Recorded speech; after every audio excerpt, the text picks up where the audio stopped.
अथ श्री नारायणी स्तुतिः। शान्ताकारं भुजगशयनं पद्मनाभं सुरेशं विश्वाधारं गगनसदृशं मेघवर्णं शुभांगं लक्ष्मीकान्तं कमलनयनं योगिविरध्यानगम्यं वन्दे विष्णुं भवभयहरं सर्वलोकैकनाथं। यं ब्रह्मा वरुणेन्द्ररुद्रमरुतः स्तुवन्ति दिव्यैस्तवैः वेदैः साङ्गपदक्रमोपनिषदैर्गायन्ति यं सामगा। ध्यानावस्थिततद्गतेन मनसा पश्यन्ति यं योगिनो यस्यान्तं न विदुः सुरासुरगणा। देवाय तस्मै नमः। हे राम पुरुषोत्तम नरहरे नारायण केशव गोविन्द गरुडध्वज गुणनिधे दामोदर माधव। हे कृष्ण कमलापते यदुपते सीतापते श्रीपते वैकुण्ठाधिपते चराचरपते लक्ष्मीपते पाहि माम्। आदौ रामतपोवनादिगमनं हत्वा मृगं काञ्चनं वैदेहीहरणं जटायुमरणं सुग्रीवसम्भाषणं वालीनिर्दलनं समुद्रतरणं लङ्कापुरीदाहनं पश्चाद्रावणकुम्भकर्णहननम् एतद्धि रामायणम्। आदौ देवकी गर्भजननं गोपीगृहे वर्धनं मायापूतनजीवितापहरणं गोवर्धनोद्धारणं कंसोच्छेदनकौरवादिहननं कुन्तीसुतापालनम् एतत् श्रीमद्भागवत पुराण कथितं श्रीकृष्णलीलामृतं।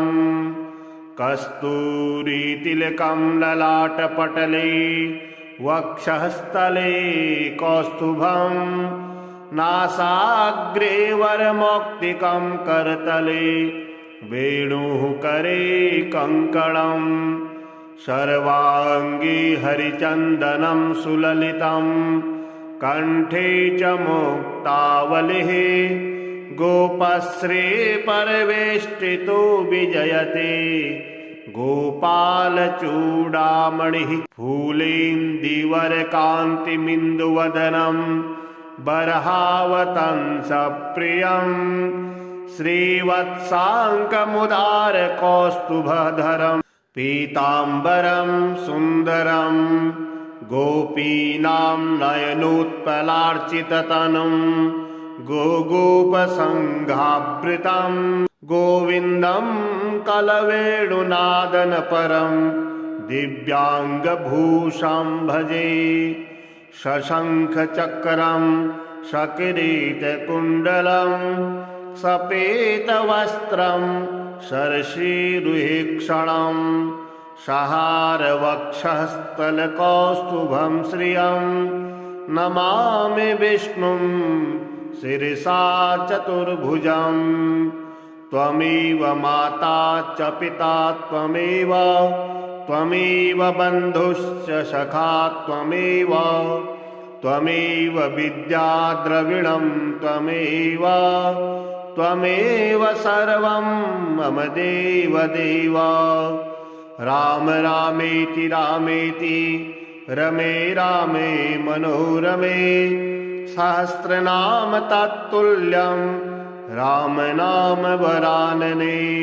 शान्ताकारं भुजगशयनं पद्मनाभं सुरेशं विश्वाधारं गगनसदृशं मेघवर्णं शुभांगं लक्ष्मीकान्तं कमलनयनं योगिविर्ध्यानगम्यं वन्दे विष्णुं भवभयहरं सर्वलोकैकनाथं यं ब्रह्मा वरुणेन्द्ररुद्रमरुतः स्तुवन्ति दिव्यैस्तवैः वेदैः साङ्कपदक्रमोपनिषदैर्गायन्ति यं सामगा ध्यानावस्थिततद्गतेन मनसा पश्यन्ति यं योगिनो यस्यान्तं न विदुः सुरासुरगणा देवाय तस्मै नमः। हे राम पुरुषोत्तम नरहरे नारायण केशव गोविंद गरुड़ध्वज गुणनिधे दामोदर माधव। हे कृष्ण कमलापते यदुपते सीतापते श्रीपते वैकुंठाधिपते चराचरपते लक्ष्मीपते पाहि माम्। आदौ रामतपोवनादिगमनं हत्वा मृगं काञ्चनं वैदेहीहरणं जटायुमरणं सुग्रीवसम्भाषणं वालीनिर्दलनं समुद्रतरणं लङ्कापुरीदाहनं पश्चाद्रावणकुम्भकर्णहननम् एतद्धि रामायणम्। आदौ देवकी गर्भजननं गोपीगृहे वर्धनं मायापूतनजीवितापहरणं गोवर्धनोद्धारणं कंसोच्छेदनकौरवादिहननं कुन्तीसुतापालनम् एतत् श्रीमद्भागवत पुराण कथितं श्रीकृष्णलीलामृतम्।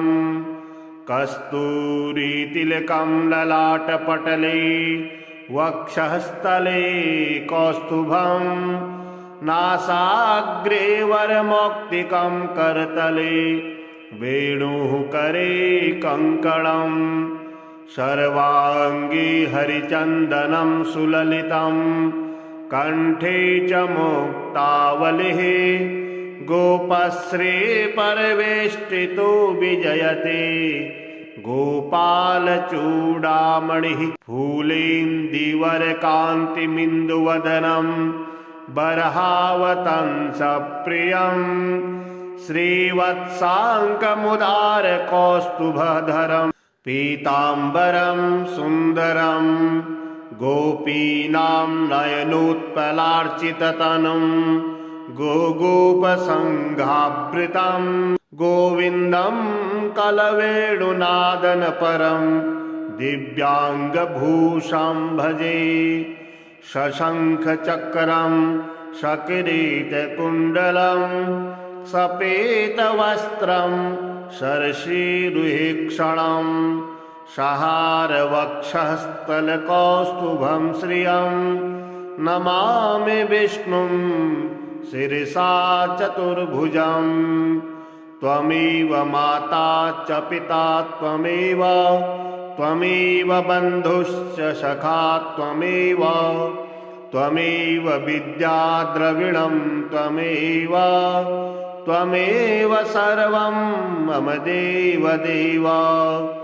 राम रामेति रमे रामे मनोरमे सहस्रनाम तत्तुल्यं राम नाम वरानने। शान्ताकारं भुजगशयनं पद्मनाभं सुरेशं विश्वाधारं गगनसदृशं मेघवर्णं शुभांगं लक्ष्मीकान्तं कमलनयनं योगिविर्ध्यानगम्यं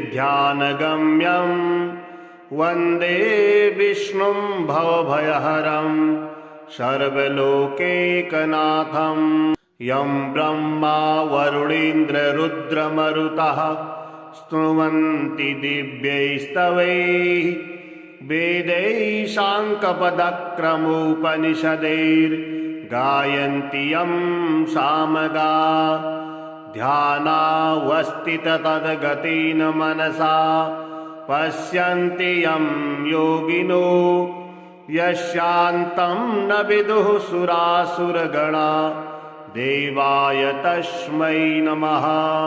हे राम पुरुषोत्तम नरहरे नारायण केशव गोविन्द गरुडध्वज गुणनिधे दामोदर माधव। हे कृष्ण कमलापते यदुपते सीतापते श्रीपते वैकुण्ठाधिपते चराचरपते लक्ष्मीपते पाहि माम्। आदौ रामतपोवनादिगमनं हत्वा मृगं काञ्चनं वैदेहीहरणं जटायुमरणं सुग्रीवसम्भाषणं वालीनिर्दलनं समुद्रतरणं लङ्कापुरीदाहनं पश्चाद्रावणकुम्भकर्णहननम् एतद्धि रामायणम्। आदौ देवकी गर्भजननं गोपीगृहे वर्धनं मायापूतनजीवितापहरणं गोवर्धनोद्धारणं कंसोच्छेदनकौरवादिहननं कुन्तीसुतापालनम् एतत् श्रीमद्भागवत पुराण कथितं श्रीकृष्णलीलामृतम्। कस्तूरीतिलकं ललाटपटले वक्षःस्थले कौस्तुभं नासाग्रे वरमौक्तिकं करतले वेणुः करे कङ्कणम् सर्वाङ्गे हरिचन्दनं सुललितं कण्ठे च मुक्तावलिः गोपश्री परिवेष्टितो विजयते गोपालचूडामणिः फूलेन्दीवरकान्तिमिन्दुवदनं बर्हावतंसप्रियं श्रीवत्साङ्कमुदारकौस्तुभधरम् पीताम्बरं सुन्दरं गोपीनां नयनोत्पलार्चिततनुं गोगोपसङ्घावृतं गोविन्दं कलवेणुनादनपरं दिव्याङ्गभूषं भजे शशङ्खचक्रं सकिरीटकुण्डलं सपेतवस्त्रं शर्षीरुहेक्षणं सहारवक्षस्थलकौस्तुभं श्रियं नमामि विष्णुं शिरसा चतुर्भुजं। त्वमेव माता च पिता त्वमेव त्वमेव बन्धुश्च सखा त्वमेव त्वमेव विद्या द्रविणं त्वमेव त्वमेव सर्वं मम देवदेव। राम रामेति रामेति रमे रामे मनोरमे सहस्रनाम तत्तुल्यं राम नाम वरानने। शान्ताकारं भुजगशयनं पद्मनाभं सुरेशं विश्वाधारं गगनसदृशं मेघवर्णं शुभांगं लक्ष्मीकान्तं कमलनयनं योगिविरध्यानगम्यं वन्दे विष्णुं भवभयहरं सर्वलोकैकनाथं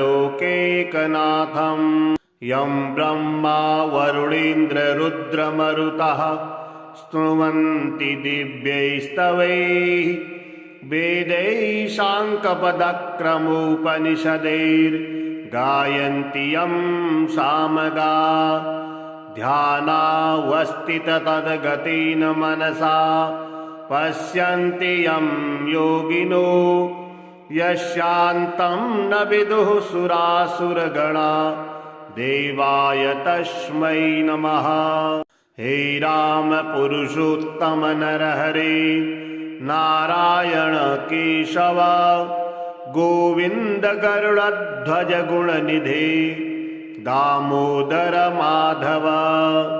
हे कृष्ण कमलापते यदुपते सीतापते श्रीपते वैकुंठाधिपते चराचरपते लक्ष्मीपते पाहि माम्। आदौ रामतपोवनादिगमनं हत्वा मृगं काञ्चनं वैदेहीहरणं जटायुमरणं सुग्रीवसम्भाषणं वालीनिर्दलनं समुद्रतरणं लङ्कापुरीदाहनं पश्चाद्रावणकुम्भकर्णहननम् एतद्धि रामायणम्। आदौ देवकी गर्भजननं गोपीगृहे वर्धनं मायापूतनजीवितापहरणं गोवर्धनोद्धारणं कंसोच्छेदनकौरवादिहननं कुन्तीसुतापालनम् एतत् श्रीमद्भागवत पुराण कथितं श्रीकृष्णलीलामृतम्। कस्तूरीतिलकं ललाटपटले वक्षःस्थले कौस्तुभं नासाग्रे वरमौक्तिकं करतले वेणुः करे कङ्कणम् सर्वाङ्गे हरिचन्दनं सुललितं कण्ठे च मुक्तावलिः गोपश्री परिवेष्टितो विजयते गोपालचूडामणिः फूलेन्दीवरकान्तिमिन्दुवदनं बर्हावतंसप्रियं श्रीवत्साङ्कमुदारकौस्तुभधरम् पीताम्बरं सुन्दरं गोपीनां नयनोत्पलार्चिततनुं गोगोपसङ्घावृतं गोविन्दं कलवेणुनादनपरं दिव्याङ्गभूषं भजे शशङ्खचक्रं सकिरीटकुण्डलं सपेतवस्त्रं शर्षीरुहेक्षणं सहारवक्षःस्थलकौस्तुभं श्रियं नमामि विष्णुं शिरसा चतुर्भुजं। त्वमेव माता च पिता त्वमेव त्वमेव बन्धुश्च सखा त्वमेव त्वमेव विद्या द्रविणं त्वमेव त्वमेव सर्वं मम देवदेव। राम रामेति रामेति रमे रामे मनोरमे सहस्रनाम तत्तुल्यं राम नाम वरानने। शान्ताकारं भुजगशयनं पद्मनाभं सुरेशं विश्वाधारं गगनसदृशं मेघवर्णं शुभांगं लक्ष्मीकान्तं कमलनयनं योगिविरध्यानगम्यं वन्दे विष्णुं भवभयहरं सर्वलोकैकनाथं। यं ब्रह्मा वरुणेन्द्ररुद्रमरुतः स्तुवन्ति दिव्यैस्तवैः वेदैः साङ्कपदक्रमोपनिषदैर्गायन्ति यं सामगा ध्यानावस्थित तद्गतेन मनसा पश्यन्ति यं योगिनो यस्यान्तं न विदुः सुरासुरगणा देवाय तस्मै नमः। हे राम पुरुषोत्तम नरहरे नारायण केशव गोविंद गरुड़ध्वज गुणनिधे दामोदर माधव।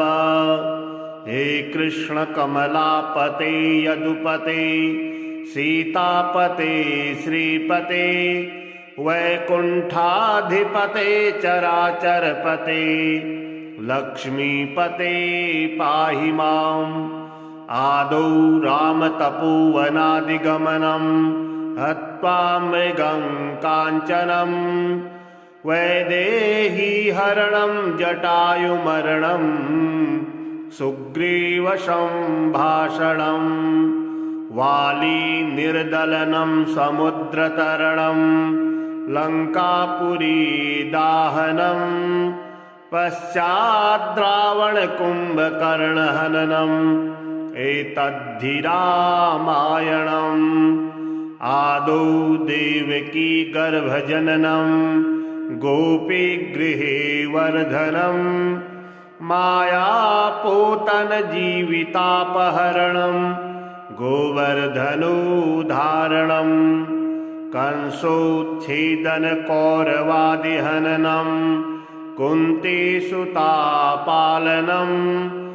एतत् श्रीमद्भागवत पुराण कथितं श्रीकृष्णलीलामृतम्।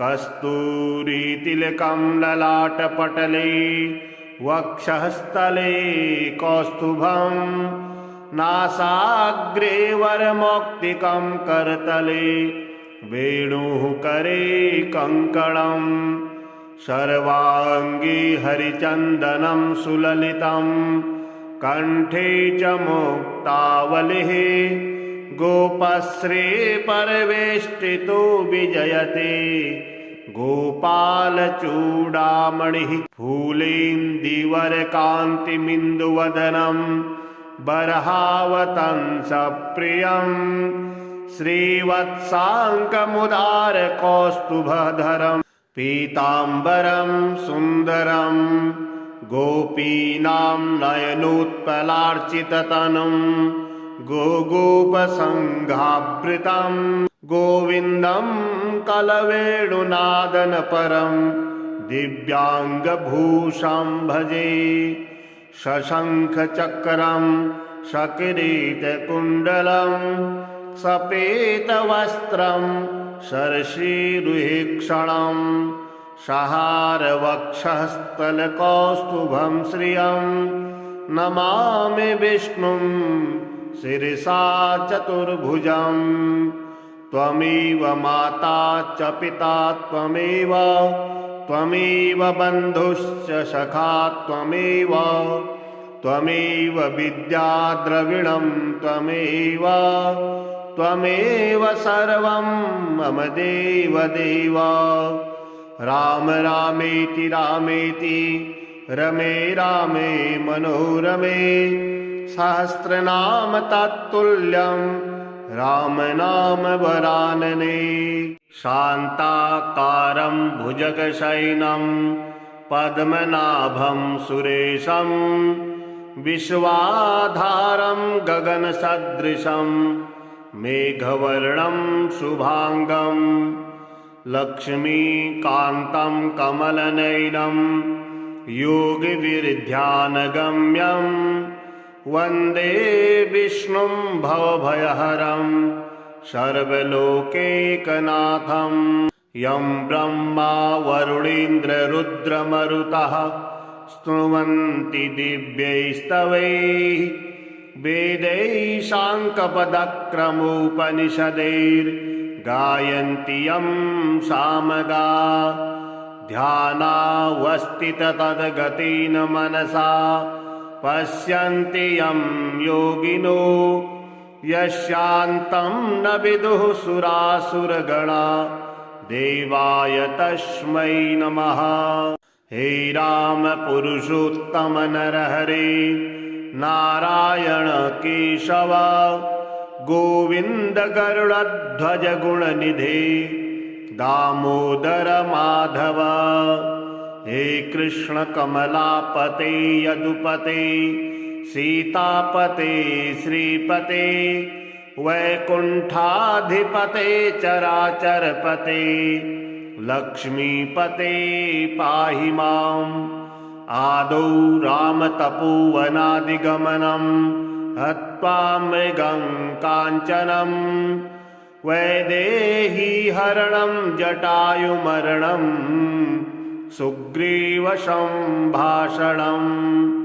वाली निर्दलनं समुद्रतरणं लङ्कापुरी दाहनं पश्चाद्रावणकुम्भकर्णहननम् एतद्धि रामायणम्। आदौ देवकी गर्भजननं गोपीगृहे वर्धनं मायापूतनजीवितापहरणं गोवर्धनोद्धारणं कंसोच्छेदनकौरवादिहननं कुन्तीसुतापालनम् एतत् श्रीमद्भागवत पुराण कथितं श्रीकृष्णलीलामृतम्। कस्तूरीतिलकं ललाटपटले वक्षःस्थले कौस्तुभं नासाग्रे वरमौक्तिकं करतले वेणुः करे कङ्कणम् सर्वाङ्गे हरिचन्दनं सुललितं कण्ठे च मुक्तावलिः गोपश्री परिवेष्टितो विजयते गोपालचूडामणिः फूलेन्दीवरकान्तिमिन्दुवदनं बर्हावतंसप्रियं श्रीवत्साङ्कमुदारकौस्तुभधरम् पीताम्बरं सुन्दरं गोपीनां नयनोत्पलार्चिततनुं गोगोपसङ्घावृतं गोविन्दं कलवेणुनादनपरं दिव्याङ्गभूषं भजे शशङ्खचक्रं सकिरीटकुण्डलं सपेतवस्त्रं शर्षीरुहेक्षणं सहारवक्षःस्थलकौस्तुभं श्रियं नमामि विष्णुं शिरसा चतुर्भुजं। त्वमेव माता च पिता त्वमेव त्वमेव बन्धुश्च सखा त्वमेव त्वमेव विद्या द्रविणं त्वमेव त्वमेव सर्वं मम देवदेव। राम रामेति रामेति रमे रामे मनोरमे सहस्रनाम तत्तुल्यं राम नाम वरानने। शान्ताकारं भुजगशयनं पद्मनाभं सुरेशं विश्वाधारं गगनसदृशं मेघवर्णं शुभांगं लक्ष्मीकान्तं कमलनयनं योगिविरध्यानगम्यं वन्दे विष्णुं भवभयहरं सर्वलोकैकनाथं। यं ब्रह्मा वरुणेन्द्ररुद्रमरुतः स्तुवन्ति दिव्यैस्तवैः वेदैः साङ्कपदक्रमोपनिषदैर्गायन्ति यं सामगा। ध्यानावस्थिततद्गतेन मनसा पश्यन्ति यं योगिनो यस्यान्तं न विदुः सुरासुरगणा देवाय तस्मै नमः। हे राम पुरुषोत्तम नरहरे नारायण केशव गोविंद गरुड़ध्वज गुणनिधे दामोदर माधव। हे कृष्ण कमलापते यदुपते सीतापते श्रीपते वैकुंठाधिपते चराचरपते लक्ष्मीपते पाहि माम्। आदौ रामतपोवनादिगमनं हत्वा मृगं काञ्चनं वैदेहीहरणं जटायुमरणं सुग्रीवसम्भाषणं वालीनिर्दलनं समुद्रतरणं लङ्कापुरीदाहनं पश्चाद्रावणकुम्भकर्णहननम् एतद्धि रामायणम् आदौ देवकी गर्भजननं गोपीगृहे वर्धनं मायापूतनजीवितापहरणं गोवर्धनोद्धारणं कंसोच्छेदनकौरवादिहननं कुन्तीसुतापालनम् एतत् श्रीमद्भागवतपुराणकथितं श्रीकृष्णलीलामृतम् कस्तूरीतिलकं ललाटपटले वक्षःस्थले कौस्तुभं नासाग्रे वरमौक्तिकं करतले वेणुः करे कङ्कणम् सर्वाङ्गे हरिचन्दनं सुललितं कण्ठे च मुक्तावलिः गोपश्री परिवेष्टितो विजयते गोपालचूडामणिः फूलेन्दीवरकान्तिमिन्दुवदनं बर्हावतंसप्रियं श्रीवत्साङ्कमुदारकौस्तुभधरम् पीताम्बरं सुन्दरं गोपीनां नयनोत्पलार्चिततनुं गोगोपसङ्घावृतं गोविन्दं कलवेणुनादनपरं दिव्याङ्गभूषं भजे शशङ्खचक्रं सकिरीटकुण्डलं सपेतवस्त्रं शर्षीरुहेक्षणं सहारवक्षःस्थलकौस्तुभं श्रियं नमामि विष्णुं शिरसा चतुर्भुजं त्वमेव माता च पिता त्वमेव बन्धुश्च सखा त्वमेव विद्या द्रविणं त्वमेव सर्वं मम देव राम रामेति रमे रामे मनोरमे सहस्रनाम तत्तुल्यं राम नाम वरानने शान्ताकारं भुजगशयनं पद्मनाभं सुरेशं विश्वाधारं गगनसदृशं मेघवर्णं शुभांगं लक्ष्मीकान्तं कमलनयनं योगिविरध्यानगम्यं वन्दे विष्णुं भवभयहरं सर्वलोकैकनाथं यं ब्रह्मा वरुणेन्द्ररुद्रमरुतः स्तुवन्ति दिव्यैस्तवैः वेदैः साङ्कपदक्रमोपनिषदैर्गायन्ति यं सामगा ध्यानावस्थिततद्गतेन मनसा पश्यन्ति यं योगिनो यस्यान्तं न विदुः सुरासुरगणा देवाय तस्मै नमः। हे राम पुरुषोत्तम नरहरे नारायण केशव गोविंद गरुड़ध्वज गुणनिधे दामोदर माधव। हे कृष्ण कमलापते यदुपते सीतापते श्रीपते वैकुंठाधिपते चराचरपते लक्ष्मीपते पाहि माम्। आदौ रामतपोवनादिगमनं हत्वा मृगं काञ्चनं वैदेहीहरणं जटायुमरणं सुग्रीवसम्भाषणं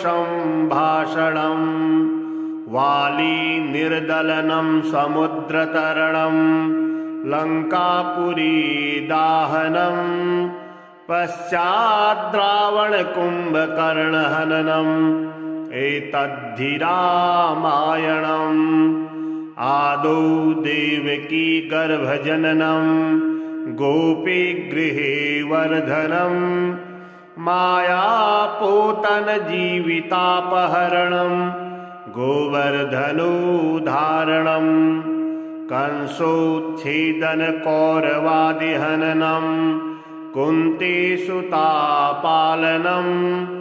एतत् श्रीमद्भागवतपुराणकथितं श्रीकृष्णलीलामृतम् कस्तूरीतिलकं ललाटपटले वक्षःस्थले कौस्तुभं नासाग्रे वरमौक्तिकं करतले वेणुः करे कङ्कणम् सर्वाङ्गे हरिचन्दनं सुललितं कण्ठे च मुक्तावलिः गोपश्री परिवेष्टितो विजयते गोपालचूडामणिः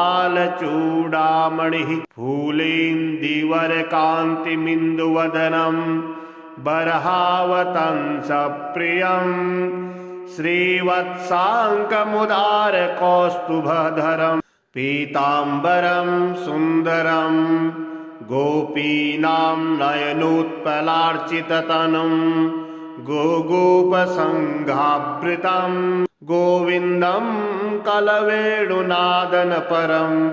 दिव्याङ्गभूषं भजे शशङ्खचक्रं सकिरीटकुण्डलं सपेतवस्त्रं शर्षीरुहेक्षणं सहारवक्षःस्थलकौस्तुभं श्रियं नमामि विष्णुं शिरसा चतुर्भुजं त्वमेव माता च पिता त्वमेव बन्धुश्च सखा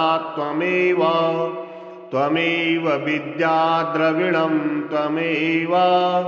त्वमेव सर्वं मम देव राम रामेति रमे रामे मनोरमे सहस्रनाम तत्तुल्यं राम नाम वरानने।